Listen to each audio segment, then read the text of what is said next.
This is Short-Term Rental Management, the show that is all about short-term rental property management with your host, yours truly, Luke Carl. Did you know that we're officially back in a buyer's market? That's right. Even though interest rates continue to rise, they are causing prices to fall. So there's finally room for you to do regular real estate investor things that we couldn't do for so long, like negotiate, make lower offers, ask for sellers to cover some of your closing costs. So it's a really great time to buy in terms of being able to get a lower purchase price and being able to negotiate. So if you're looking for your first or next short-term rental, it's a perfect time to reach out to us at the Short Term Shop. Let our team of agents in any of our true vacation market destinations help you find the perfect investment. Jump on over to theshorttermshop.com and click Get Connected to get started. We are brokered by eXp Realty. See y'all over there. We did it! Here we are. We have arrived. It's exciting. It is wonderful to be alive and in the presence of greatness. I'm not sure who the great one is. But everybody's great. You're great. I'm great. If you're listening, you're great. You look great. You smell great. And we can't thank you enough for being here with the shaman of short-term, long-haired Luke. Short-term rental management. Today, we're going to meet a shopper. We're meeting a shopper, Mr. Kyle Lancaster. How you doing, brother? I'm good. Thanks for having me. I'm thrilled to be on the show. That's wonderful. Yeah, you reached out, and here you are. So anybody else wants to do that, feel free. Guests at strmshow.com, and we'd love to have you. But and also I'm not afraid to beg for reviews. So my podcast loves good reviews. If you're listening right now, we would really appreciate it if you hit us with a quick 5-star wherever you may be listening. And since we are in short-term rental business, when you leave a 5-star, you get good karma in the way of good reviews from your guests. All right, everybody wins. So Kyle, you live in Texas. You are a full-time real estate agent. Is that true? That's true. Full-time sales. Full-time day-to-day transactional real estate. Yep. Your team specializes in relocating people. What does that mean exactly? Yes. Yeah. San Antonio, much like a lot of the markets that even the short-term shop is in, sees a ton of people that are moving from all over the country. And we talked a little bit before the show. A lot of it's military. A lot of people are just relocating. We get a lot of the West Coast. We get a lot of the Californians who want to put their cowboy hats on, and we welcome them to Texas. And so that's we're just moving people who want to move to San Antonio. Well, because I guess one of the main reasons would be no income tax, especially when you're coming from California. That would be a big plus, I would imagine. That's a big thing. State income tax, cost of living. Yeah, those are the two big ones. What's your property tax like there? It's higher. As a matter of fact, the governor's in a position right now trying to reform that. But, right now we see 2.5% San Antonio. So different. You've got Dallas, Houston, bigger markets than San Antonio, Austin that are higher. But it's not like the Smoky Mountains. Well, yeah. There's not much like Tennessee when it comes to property tax, but in which you do own there. We're going to get to that. What about insurance where you're at personally, where you live in your area? What's the insurance like? It really depends. I mean, we're seeing people get quotes. I mean, I can think just the last few deals that we've done, $2,500 a year, some closer to $3,000 a year, some a little less, maybe $2,200 a year. Reasonable. Reasonable. Not crazy. Has nothing to do with today's show. I'm just trying to paint a picture of where you live and and what life is like. Your mom is, however, an agent with the short-term shop in High Country. Hill Country. I always get those two confused. Although I have been to Hill Country a few times and I love it there. It is beautiful. Right outside of, it's Fredericksburg, really. It is. Not too far from Austin. Nope. Which Avery went to college in Austin and very, very fond of Texas in general. Avery is, especially my wife, and I've been there many times with her. Even last year we passed through Lukenbach. How about that? We went through Fredericksburg and Hill Country, and then we went to Lukenbach on our way, and then we went to Marfa. Are you familiar with Marfa? I am familiar. I haven't been. You see the lights? We did. We did not see the actual lights. We went to the place, but they were not available that evening. Oh, We were there for 2 nights, I think. Marfa is on the west side of Texas. It's a very tiny little town that it's almost impossible for me to describe. I had no idea what to expect or what it was or anything. And my lovely bride took me and the kids. We drove in the motorhome, and it is one of the, if not the most unique places I have ever experienced. I don't really. that's what I've heard. I have no way really to describe it. It's just a really weird place. Tiny, small. It would be the first thing that comes to mind if I were to describe Marfa. And they have that, what's it called? El Cosmico, which is Right, very I've heard of that. short-term rental. It's basically glamping, I guess, if you had to put a name to it. I don't know if they would call it that, but it's a tent, a camping community for people that like to party, and seem to have a decent amount of money. It looked to me like these folks were not hurting, if you know what I mean. But Right. anyway, and they have Prada Marfa, which was, I was like, what in the world is this thing? Again, Google it. I can't describe it. So anyway, your mom is in Hill Country there outside of Fredericksburg, and of course sells homes for the short-term shop, and she's wonderful. And how old a guy are you? I'm 22. Look at you, 22, and you own real estate, man. What's that like? Are you pulling chicks because of that? Like, how are you? What would you? I mean, should I even ask that? Or maybe you're married. I don't know. No, not married yet. I've got a beautiful girlfriend, but no, it wasn't. I don't think I ever reaped the benefit of pulling chicks with real estate at a young age, which is probably a good thing. I don't think I really needed that. No. But it was real interesting. I was 21 when I bought the first cabin, or my only cabin, and it was very surreal. It was very surreal, and I had kind of already had myself in a position. I got my real estate license at 19 years old, and I don't know how many of the short-term shop or short-term rental management podcast listeners are agents. When you become an agent, it's you reach out to your network, almost like any sales job. Reach out to your network, see who wants to work with you. 19 years old. There's no other 19, 20-year-olds that are really buying a house. And so I kind of already put myself in a position to be more disconnected than a lot of people my age. And so when I'm sitting there at my parents' dining room kitchen table with a mobile notary signing off on this cabin in the Smoky Mountains, I'm like, they just let anybody buy a house. It was a very surreal moment. It was it was odd. It's not something that you really think of. It was over like that. I got up, I was probably in my pajamas, and then I became a short-term rental owner. So yeah, it was kind of odd. Wonderful. Okay. And I guess, if you're 22 and trying to pull chicks, you're probably going to end up not owning real estate. You're going to end up owning like a Mercedes that you can't afford or something like that. So bravo, man. Good for you. Good for you. Okay. So where did the funds come to buy this property? What kind of job did you have before this? You were already selling real estate? I was selling real estate. So 19 years old, got my real estate license, and had essentially just set a goal. I'd helped my parents. They own 3 in the Smokies as well. I'd helped them each time they bought, just go out there, set it up, kind of see the whole process, see what it looks like to manage, and I guess really get the inspiration of, hey, look, this is something that could be really cool. And before that, we were, when I was a kid, we would go to the Smoky Mountains and vacation anyway. Mm-hmm. So, the idea that there's a market there was not in question. And I think it was a funny switch. We can get into that if you'd like, on what made my mom go from vacationing there to just wanting to own there and still be able to vacation there. That's kind of a funny story, but I saw them do it, and it worked out. And so I just set a goal and just saved it the boring way, I guess. Where did they get the idea? Did you give them the idea to say, hey, maybe you contact Avery or find an agent here and get where did the idea come from?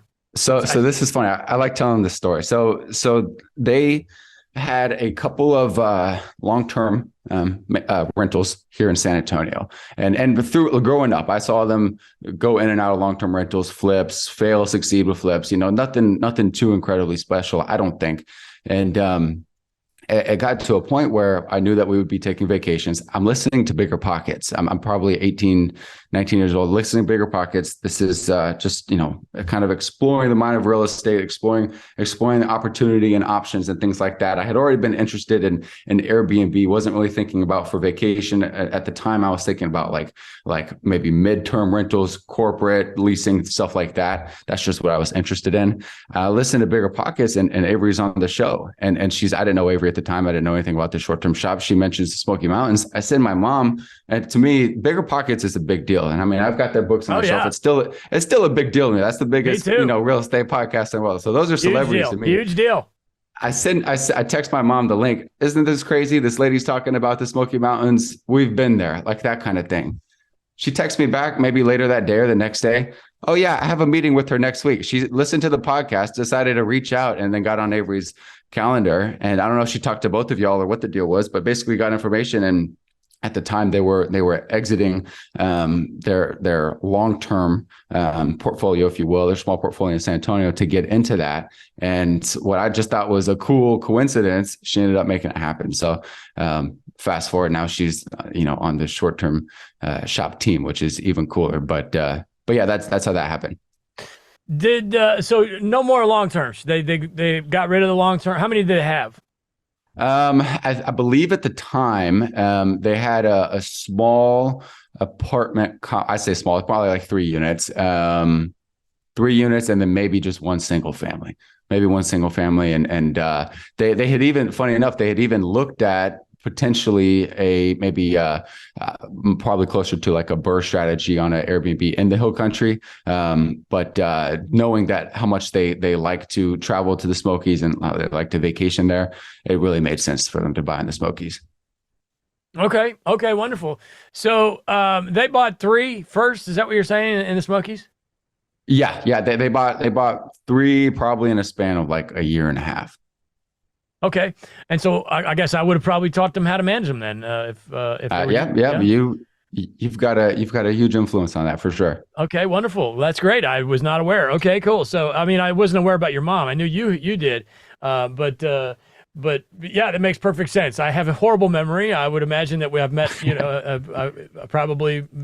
Anyway, I have a hard time remembering things. So, great to hear. And then so they bought 3. Did you have any involvement in that? Were you involved in the management at all on those, or in any way an influence on which property they chose or anything? No, not in that way. My mom at the time took a really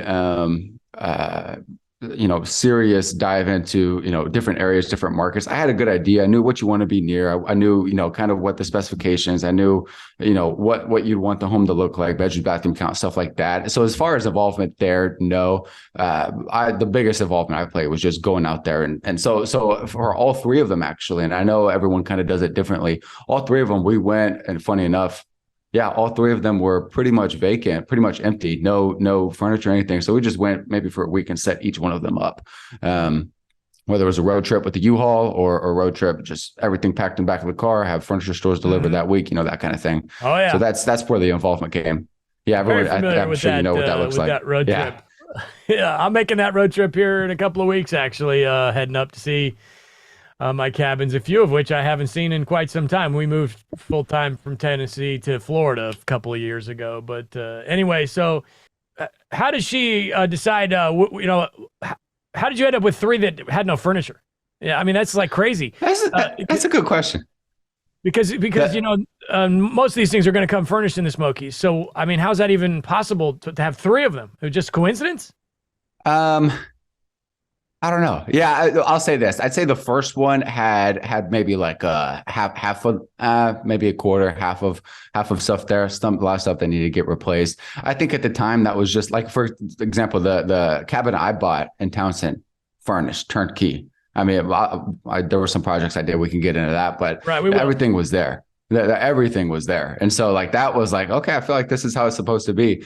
I think at the time, especially for the first 2, those were just the right properties in the right areas for the right price. And so it just made sense. It just made sense to factor in that furniture expense. It made sense to factor in, it just kind of added like, oh my gosh, now we're going and setting everything up.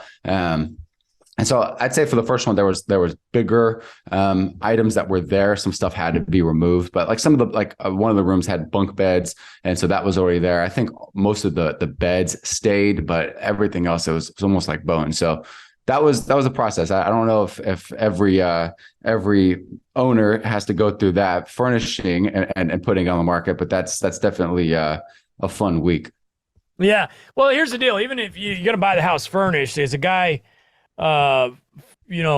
me personally, well, at least at where I am right now in my career, if I go buy a new one of these, I'm probably going to replace all that stuff anyway. Yes, in vacation markets, they're usually going to come with free furniture, furnished, if you will, and mostly because the owner in a vacation market, these owners, they live in other states. They're not going to come back and get their used couch, So Right. it's pretty common for these things to come with furniture.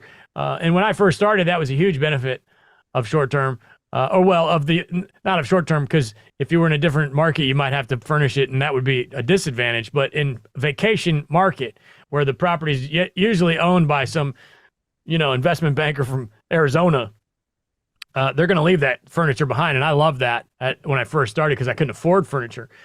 Now today, my strategy is going to be a little different. I'm probably going to go in and change most things. I guess the last one I bought, I did leave a decent amount of the furniture. I swapped beds and mattresses, frames and mattresses and dressers, but I did leave like the living room couch. It was a pretty nice couch.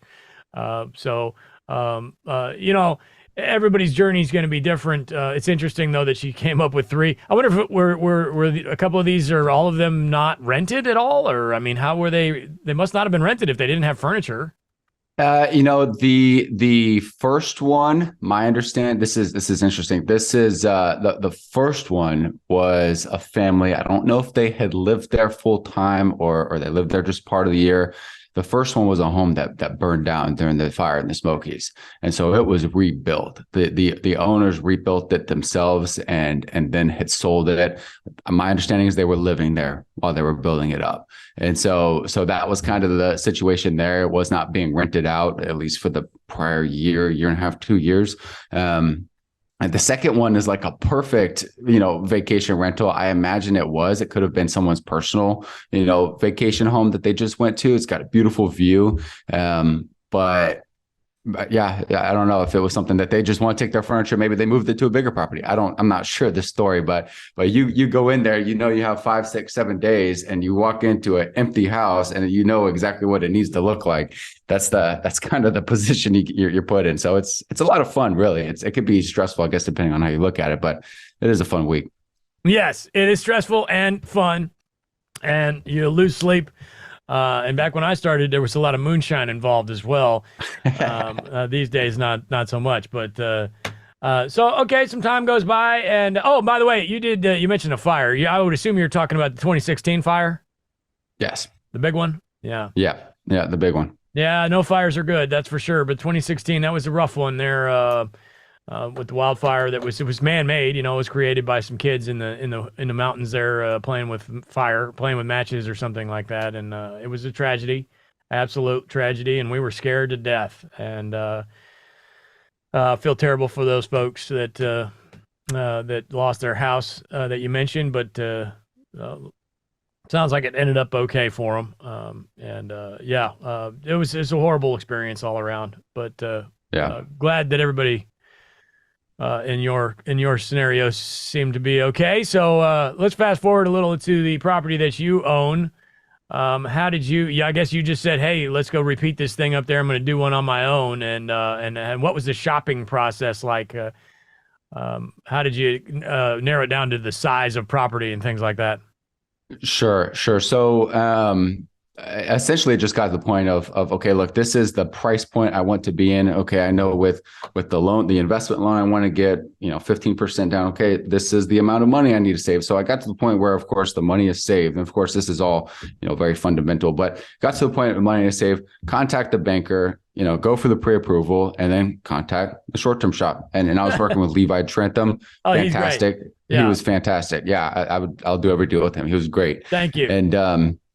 And he, we kind of started the process. I knew just work with my mom, kind of get an understanding of the area.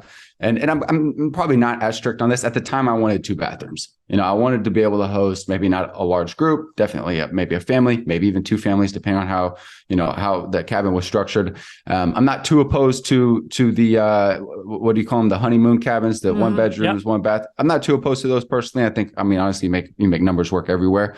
But that's what I wanted at the time. So started looking. The shopping process was interesting. There's definitely a feeling of excitement, and so that can lead to a feeling of kind of rushing into something. So we were looking at homes, writing offers. That we're doing a remote. Levi sent me videos. It was good. I'm getting this, and this is a time still. This is last May. And perhaps the market's changed a little bit now in the Smokies, but you're still seeing $30,000-$40,000 over asking kind of offers, appraisal waivers, and everything. I wasn't in a position to do that, and so I was doing what I could. Finally, I got an offer accepted on a one like probably half a mile off the Parkway in Gatlinburg that was needed some work. I got an offer accepted, I believe pretty close to what they were asking. They really didn't want to budge. And it really, I was excited. I kind of want to jump into it. I think I'd give myself at the time, maybe like by the end of the second quarter, I want to be closed and have this thing up and running, just because that was the goal I had set for myself. You've got to be careful with that, because it almost led me into rushing into something that might not have been the best. I mean, there's 2 sides to that coin. You can get what you hear as analysis paralysis and just look at all these properties, but not make it that decision and end up not doing anything, or you can rush into something that isn't really going to be a good fit. And so I got this inspection on this one home. It was a beautiful home, big, tall ceilings, but it was a lot of deferred maintenance. We're talking about new AC system. Siding really hadn't been kept up with on the cabin. So redo siding, decking, same thing. I think the hot tub was shot. And so I'm looking at all these, and it's probably a pretty similar situation. I don't know if a lot of furniture was going. I know a lot of furniture that was staying just wasn't good. So most of it, to your point, was going to have to be replaced. And that wasn't really even optional. It's not like I feel like sometimes you can get into a cabin with furniture that's just okay. You just rock with it for the first year. And then you just get it booked and leave it as that. It really wasn't like that for this one. So one pops up on the market in Townsend. And for those who don't know the kind of the Smoky market. What happened to the Gatlinburg deal? I'm confused. You were under contract in Gatlinburg, right? And then what happened? So I was. And so ended up terminating that one. I think I see this one in Townsend. Because it had more work than you wanted to do? It was going to be tight. It was going to be tight on monthly payment and all the startup expenses. Is probably like triple what I was planning on doing. We weren't getting the sellers to budge. And because once you mix in the siding and the hot tub and the deck and all this, it starts adding up. I get it. And I had a floor plan too where I was. And it's not that you can't do this. I was trying to be just really creative. Okay, putting up a wall here, it had a downstairs. I guess it was kind of like a basement. I had a downstairs that was like kind of a bedroom, kind of a game area. It would have made more sense if that was a walled off. It was just kind of one of those things where you really, really wanted to change it, but then you start getting quotes, you start seeing the numbers, and it just doesn't really make sense. And so I was in a position where I felt like I was going to force it, and there wasn't really anything else. And so I thankfully avoided that mistake, because I was, whatever negotiation was made at the time, whatever they were going to get, I think they were going to give me maybe, $6,000 for the AC. And that was it, with everything else that was going on as far as, inspection negotiations. And, which was good. It's better than not getting anything, but with everything just adding up, it just didn't make sense. And so this other one pops up on the market. We end up terminating. I don't want to gloss over that. Go ahead. For anybody that's new, and here's this, you don't want to just say, this house needs too much stuff. I don't want to buy it. I'll personally, in a lot of cases, I might like that. I might even get a contract on a house saying, okay, this thing needs this, and this, but let's go ahead and get the contract and then see what we can get on inspection. It depends on the seller too, because some sellers are gonna be super annoyed if you do it that way. Like, okay, let's give them full price, and then we'll whack them up for $30,000 on the inspection. Some sellers are going to be super annoyed by that, but some sellers who may or may not, and this is just coming from a buyer's perspective. I do want to mention I am not a licensed real estate agent or anything like that. So, but just from a buyer's perspective, some sellers, they just want to hear their number, and then you get an inspection, and then you have basically you can kind of rely on a licensed professional to say, hey, I don't know if you realize this, but your HVAC's freaking 18 years old, Right. because, if a seller doesn't have a lot of experience, they're just going to sit there and say, well, my air conditioners, 18 years ago, I bought the greatest air conditioner that existed. It's the best air conditioner ever made. They got this pride of ownership thing going on, and it's hard to get them to come off of that. But if they hear it from a licensed third party, sometimes they can be a little, negotiate a little bit that way. But then if you get a seller that's a little bit, I guess in most cases you would consider maybe a little more experienced, they're not going to want to play around with that crap. Like, dude, I want to know what number you're going to give me out the door right now. If you're going to try and play around and hit me for air conditioners after the inspection, I'm going to be annoyed. I'm going to tell you to go pound sand, So those are the two extremes. And then there's all sorts of sellers in the middle. There's, I've bought a whole lot of property and I've been through so many different personality types of sellers. It's just, you just never know.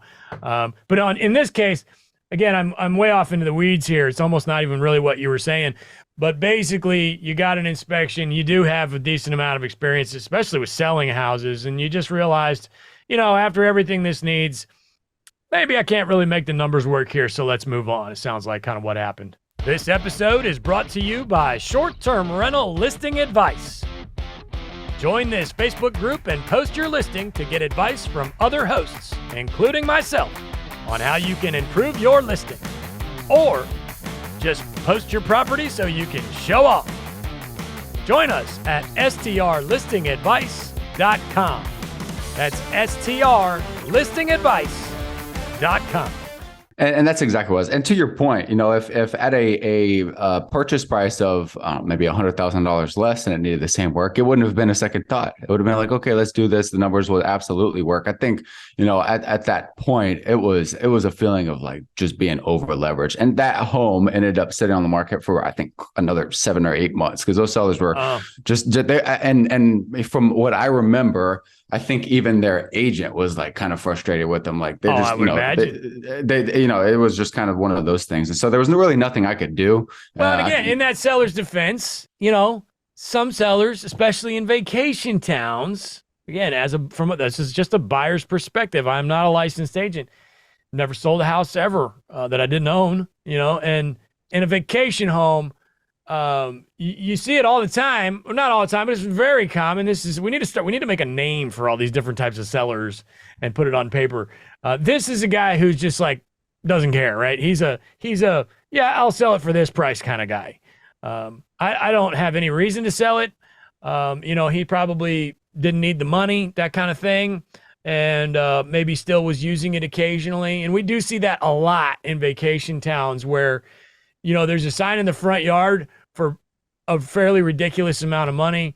And that sign will sit there for 2 years and the seller does not give a crap. You want to buy this thing? Here's the number. And if you don't, then I don't care. So yeah. We see that pretty often. It sounds like that may be fair to say that might be what that gentleman was, that type of guy. And there's nothing wrong with that. He's not doing anything wrong. It's just not what you were looking for. Right. It boiled down to lack of motivation. That's all it was. And you can't force somebody to be motivated if it's like, if I sell at this number, it's good. If not, then I'll wait. And, I could see myself in that position as well, on a certain property. And so it just didn't make sense. And for me to move forward would have been kind of like forcing it. And so that's kind of a good lesson I learned kind of at the beginning. And that's something that you definitely apply, towards future purchases. But this one in Townsend pops up and it's a cool cabin. I like it a lot. It's a 1-story, 3-bedroom, 2-bath. And, it's on a little under an acre, probably 0.8 of an acre, and just real wooded, real long driveway. The property sits in the back, the back of the lot, and it just feels really cool. And so, make an offer. It's one of those things that just based off the other offers that we were writing, I'm expecting this thing to get like 7 offers in the first weekend. So I just throw my best. I'm like, okay, this is where it's at, and this is what I want to offer, and I'll even offer this much over. I'll waive the appraisal, but this is almost a shot in the dark just based off what I know that's been going on. I think this ended up being one of those situations where I might have been the first offer in. The listing agent was telling all the other buyers agent, oh yeah, we got another offer in hand. Maybe we're going to do a deadline. That's really common in a lot of these markets, is do an offer deadline. And maybe scared everybody else away, and we got it executed. And it was, it felt like a miracle at the time, just because of how cool and unique, but it was definitely worth passing on a property that gave you a sense of maybe uncomfortability as far as, squeezing numbers out and forcing it to work, rather than something that was really exciting. And so patience was definitely learned through that. But that's how the Townsend house came about. It's a lot like dating, isn't it? It's like there's a lot of fish in the sea. You got to go out there and figure out which one is right for you. And then, eventually you just get a system going, and it's like, this type of property works for me, and you just keep, rolling it, basically. So, yeah, describe this house a little bit to us. Townsend is a little far out for some folks. Some folks think it's lovely and beautiful, and it is. And for those that don't know, Cades Cove, the main entrance to Cades, there's many ways to get to Cades Cove, but that's one of the number one, visited things in the Smoky Mountain area, and in the Great Smoky Mountain National Park is Cades Cove, Cades with a C. And the easiest way to get there really is through the Townsend entrance. And I, as a runner, I'm a huge Townsend fan, because when I come to town, they've got that greenway along the river down there, this river road down in Townsend there, which is just breathtaking, and it's flat, which in this area of the world is not easy to find. So Townsend does have flat. So as a runner, every time I'm in town, which I'll be there in 2 weeks, looking forward to hitting that river road run. There's a lot of bikes down there, tons of cyclists down there, and there's just all these houses lined up. That's what Townsend is. It's a river, runs through town, and there's houses lined up on it. Many of those houses are in quite disrepair on that particular river anyway. So can you describe to us whereabouts your property was, give or take, and was there any issue for you with it being maybe a little far out from, say, Pigeon Forge? No, and that's a good question, because that's definitely what was going through my head as far as, okay, I think a lot of the thoughts that you get while we're getting into this market. Okay, what's the drive time to Dollywood? What's the drive time to Gatlinburg, Pigeon Forge, like you're talking about? If you're in a beach market, what's the drive time to the beach? And you want to go in a beach market and you're like far away from where everybody wants to be. It might be like kind of a second thought, kind of thing. And so it really just came down to understanding, okay, who does come to Townsend? What's kind of that market? What's that demographic, if you will? And to what you're describing, people who are going to enjoy the outdoors, run on River Road, they're going to go hiking Cades Cove. It's people who, on a 7-day trip, they might take 2 days to go to the craziness of Pigeon Forge, Gatlinburg. But the rest of the time they want to spend in the park. They maybe want to hang out at the cabin. They want to go hiking all day and come back to the hot tub. They want to have much more of a nature outdoor experience. And that's good. I mean, you want to be able to service that. Brings pros and cons. I mean, obviously you're not as close to all the craziness. So, potentially your rates aren't as high, but you also avoid things like no one's bringing a party to Townsend, Tennessee. No. I mean, you're not getting like a 10, 12 person, big giant group that's just causing trouble in Townsend, Tennessee. So there's pros and cons. I get a lot of family trips, maybe 2 family trips, maybe extended family, that kind of thing. Wedding anniversaries, but people just taking these very memorable trips, and it works out really well. But as far as where the property is, it's about from the main road in Townsend, and it's probably about 5 minutes up the hill. I say up the hill, up the mountain, and it's easy to get to. It's not real steep, but it works out. I mean, that was kind of like the big thing, is who is going to want to be staying here, and how do you accommodate to that? And so that's why it's worked out pretty well, actually. Yeah, I think you can get decent sized groups in Townsend, 10, 12, 15 people, but I think a better point, and maybe what you're saying here, is less possibility for them to be like throwing some sort of party and trying to sneak in extra people, because it is a little bit more of a sleepy side of the mountain. Is that what you're? Yeah, they call it the peaceful side of the Smokies. It really is. I love it down there. There's some areas that are that can get a little, like disrepair is maybe a little too rampant in some certain areas right there on the little river. But there's other areas that are beautiful, and there's so many. And the fishing's fantastic too. That's something there. You got trout fishing right there on the little river, and of course you float the river. There's several companies right there at the split, the 321 where 321 turns up to go up to Pigeon Forge there to Wares Valley Road. There's like 3 places where the River Rat is the big one, where you can go, and everybody goes there. I mean, if you've got a family and you're going to the Smokies, you're probably, if it's summertime, you're probably going to go float the river. So it's to your point, when I first started buying, I always kind of thought Townsend was a little too far away, but we were always going down there anyway. Always. Yeah. We were always going to Cades Cove every single time. Still, I'm going to be there in 2 weeks. I can't wait to get to Cades Cove. I'm doing a big hike with my buddies. So we're doing a big 14-mile hike in Cades Cove. And it'll probably be a little early to float the river, but you never know. We might. And if you go to the right float the river place, they'll let you sneak beer, so that's cool. You didn't hear that from me, but okay. So the house is 3-bed, 2-bath, which it sounds like that's more house than you were even looking for.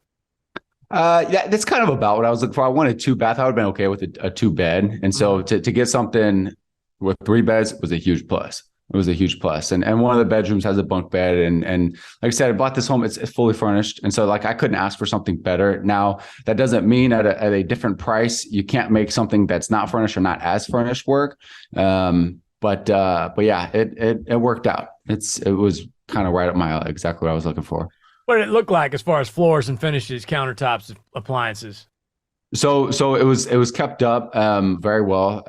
So it's a cabin exterior, wood floors, all throughout the home. It's not a large home, maybe about 1,100 square feet, 1,000 square feet. Wood floors, you had granite countertops, custom furniture. I think the people who owned it before, they maybe had kind of dabbled in renting it, maybe even hired a rental management company, didn't take it on real seriously, didn't see a ton of traffic, but they definitely put as much as they can in setting it up and wanting it to be like that. You're talking about, these, I think on what was it, your podcast with Patrick, talking about glass doors in the shower and how you're switching up curtains. This had beautiful, like nice modern glass door to the shower. And it just really like just fits well. It's, I wouldn't go as far as saying luxury, but it is definitely have like a nice high end feel to it, if you will.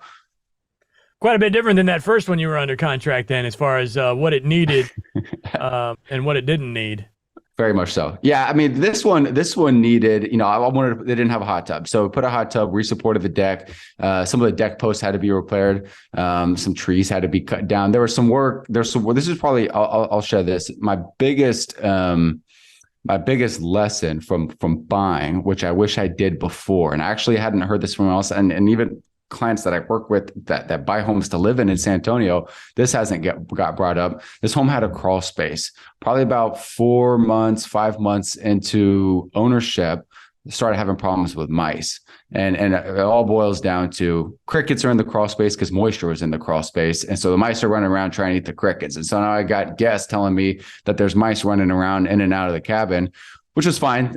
Praise God, there was no bad reviews from that because I know that would have been easy to happen. But I would have got a pest inspection before closing just to know what was going on. As soon as I had the pest company go out there, I got a very good idea of what needed to happen. And I think that would have just given me a better idea, maybe not to go rip the seller for another 10, 15 grand, but definitely have a good expectation of what might need to be done. And that maintenance ended up being deferred for maybe 4 or 5 months. And so that ended up being encapsulated, the crawl space, and put a dehumidifier down there, and that worked out.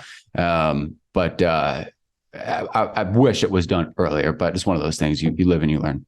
Right. Yeah. See, and I have a slightly different view on that. Again, no licenses of any kind, but to me, crawl spaces are just things. It's what they are. If you're not familiar with them, they're a little scary. I come from a part of the world where there's basements, and then I moved to New York City, which is a whole different thing. I lived there for a really long time, 15 years, and then I moved to Tennessee. So I'm like, what is this crawl space? I mean, it's a weird thing if you're not familiar with it, but in Tennessee in general, in that part of the world, it's the best way to build a house for several reasons, but mostly because the ground is so hard that you can't really dig. And to put a slab, next thing you know, that slab just cracks in a million pieces because the ground is so hard that it's just there's no give at all. And it's all sandstone is what the dirt is it's all rock, so crawl space is the way to go.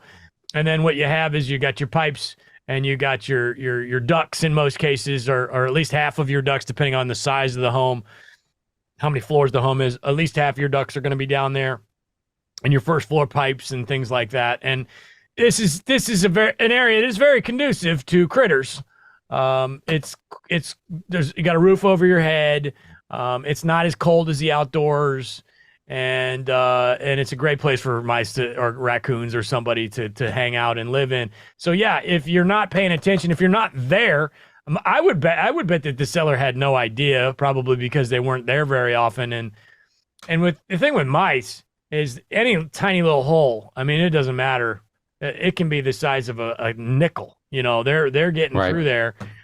So I would imagine that's what your pest guy did. He probably just went around and tried to find all the holes and seal them up. Usually they'll use spray foam as long as it's in an area that you can't see it, that kind of thing. Is that what they did? They went around and sealed things up? Yeah.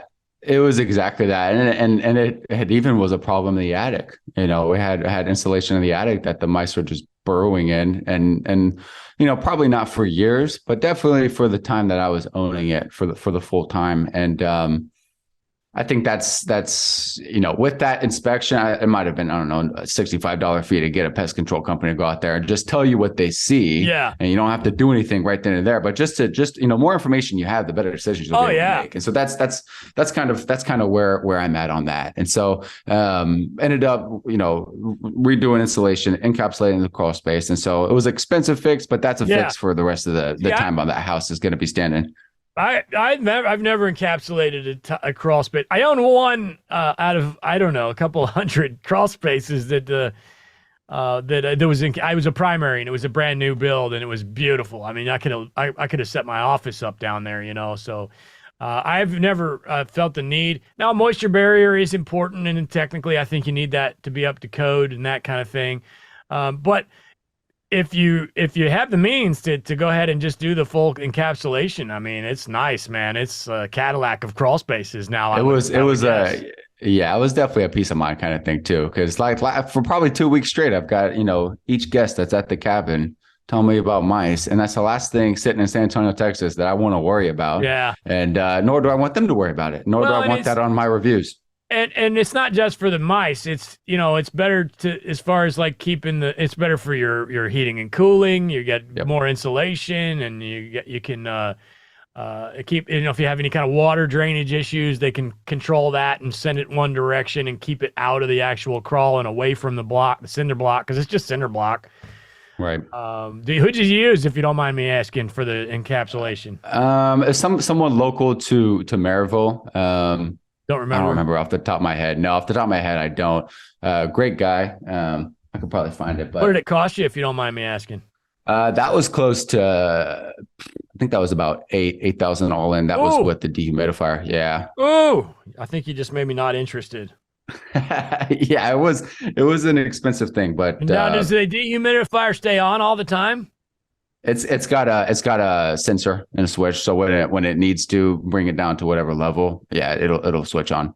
It's encapsulated and insulated and sealed so well, it's really not a big energy expense at all. And does it have its own drain? I would assume yes, because you're not crawling under there to get the water out of this dehumidifier. No, heck no. No. So to your point of it being Cadillac, probably it's got everything that you need. I mean, I don't even think about it. It's got a little control panel inside the cabin just to read it. But yeah, no, it drains right out. Well, hey man, if you're planning to keep this thing long term, and maybe $8,000 is not that bad of an idea.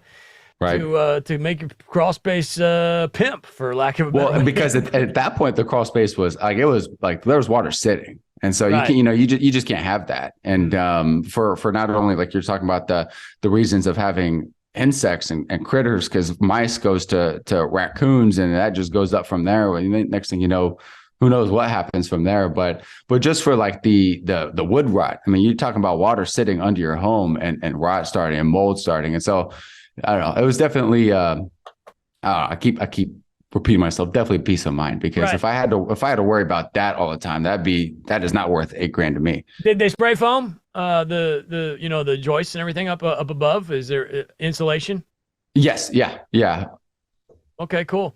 All right, cool. Let's talk management. What management software are you using? Just funny, I'm not. I listened to your podcast going through the different PMSs and hospitable and guesty. And I think at this point, actually, I was going to get your 2 cents on this. At this point, with one unit, I have not found the need to get on a management software. And so I perhaps at 2, 3, 4, 5 units that comes. I've looked at some. I looked at some even after y'all's podcast. I haven't gotten on one yet. Okay. Everything is. I mean, I'm beyond pricing for dynamic pricing. You're using Beyond. Look at you. I am. Yeah. Okay, hold on. Let's back up. So you've just got your iCals connected on Airbnb and Vrbo. Are you using Booking.com? Yes, I am. Okay. Any bookings from Booking.com? Yeah, more than Vrbo. I don't get anything Really? from Vrbo. I don't know. Yeah, I don't know what's going on. Okay, interesting. Well, I can help you with that. By the way, I do teach classes on how to help people do this and set everything up. It's called Management Monday. You can find us at theshorttermshop.com. Just throwing out this perfect opportunity for me to plug myself, I suppose. Doesn't get better. Thank you, brother. So yeah, I teach our clients how to set up and manage their properties. So we have a class every Monday. Love to have anybody that's interested. Theshorttermshop.com. But okay, so no property management software, and that's simply because you just haven't felt the need, and I don't disagree with that. Is that safe to say you just didn't feel the need? Yeah, I haven't felt the need yet. Okay, great. And Beyond, I mean, that's to me, that's a little weird. I like Beyond. I have used it myself, but it's something like 99%, at least of the people that I come in contact with, are using Price Labs. So can you tell me how that happened? At the time, it's just real simple. At the time, with what my parents were managing with theirs and what they were using, it was easy to just plug in and set up. Don't get me wrong. I've looked at Price Labs. I have not made the switch yet. I think that's probably a switch that I will make probably pretty soon. I'm there are some things that you wish it would do that it's not doing. Not necessarily. I think the only feature that I know that Price Labs will give that I've not found in Beyond is minimum stay based on day of the week. And I heard that on whatever that might have been the same PMS podcast that you had did. But as far as everything else, as far as seasons, if you will, seasonality, dates for certain minimum prices, minimum stays, markups so far out in your calendar. I mean, Beyond's done everything that I needed to. I think Price Labs can do it just probably at a lower monthly rate. That's true. Beyond is not expensive, but not cheap. It's a percentage base rather than Price Labs being flat. So right. there's been times for Beyond where I've paid, $120 a month for the bookings that come in that month, which, isn't terrible considering the business that it's bringing. But if you can do it for less, then you optimize. Okay. And you are slightly interested in maybe bringing on a management software in the near future.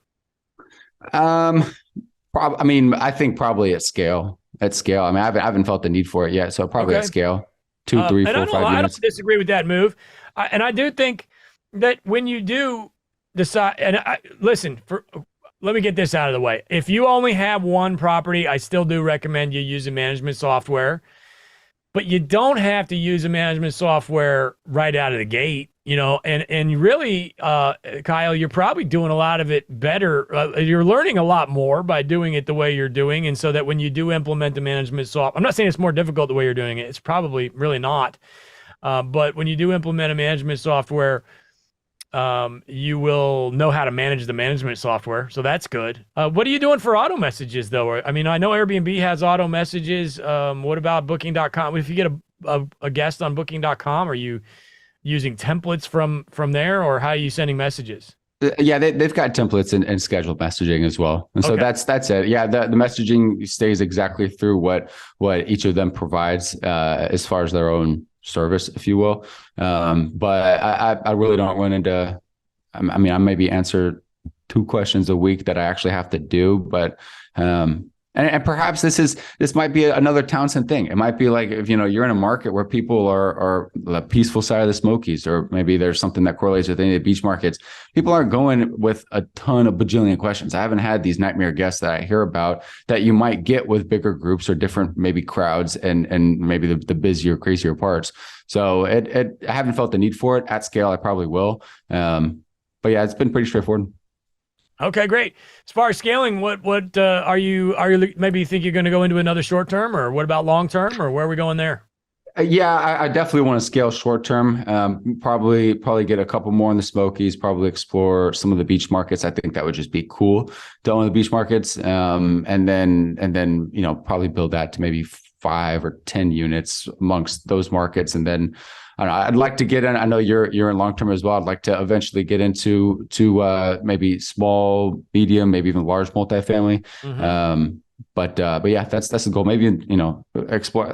To me, I create a parallel between multifamily and self storage, just because of the similarities between. But either of those, I think, would be pretty interesting. Just taking the commercial route. Yep, I'm in multifamily, and I do like it. It's a whole nother set of pile of doo-doo, if you will, but different brain, but I do enjoy it. So that's cool. Where do you see yourself in, you're 22 years old, where do you see yourself in 5 years? 5 years hits 27. So yeah, in 5 years, that short-term portfolio is completed, it's owned, it's managed. I'll have a management software by that time. I'll follow up with you by then.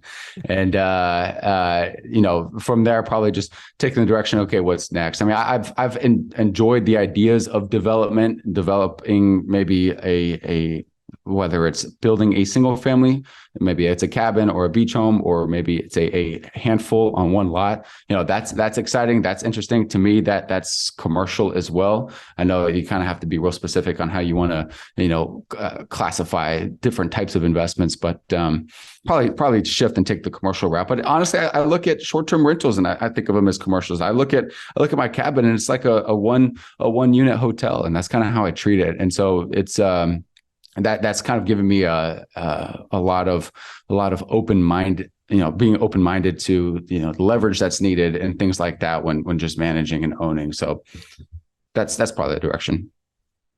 Look at you, 22 years old, crushing it. Oh man, I wish, where could I be today at the age of gray hair if I would have been as laser focused as you were at 22. I commend you.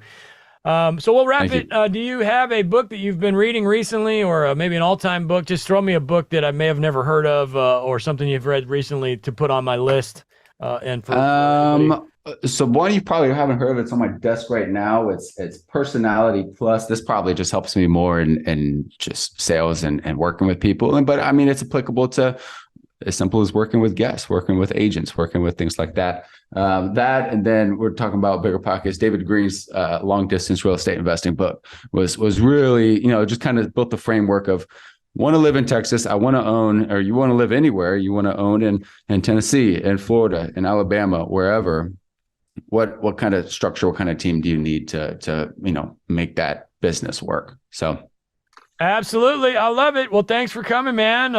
Thanks for having me. My pleasure. For the short-term rental management, long-haired Luke saying don't overthink it. Thank you.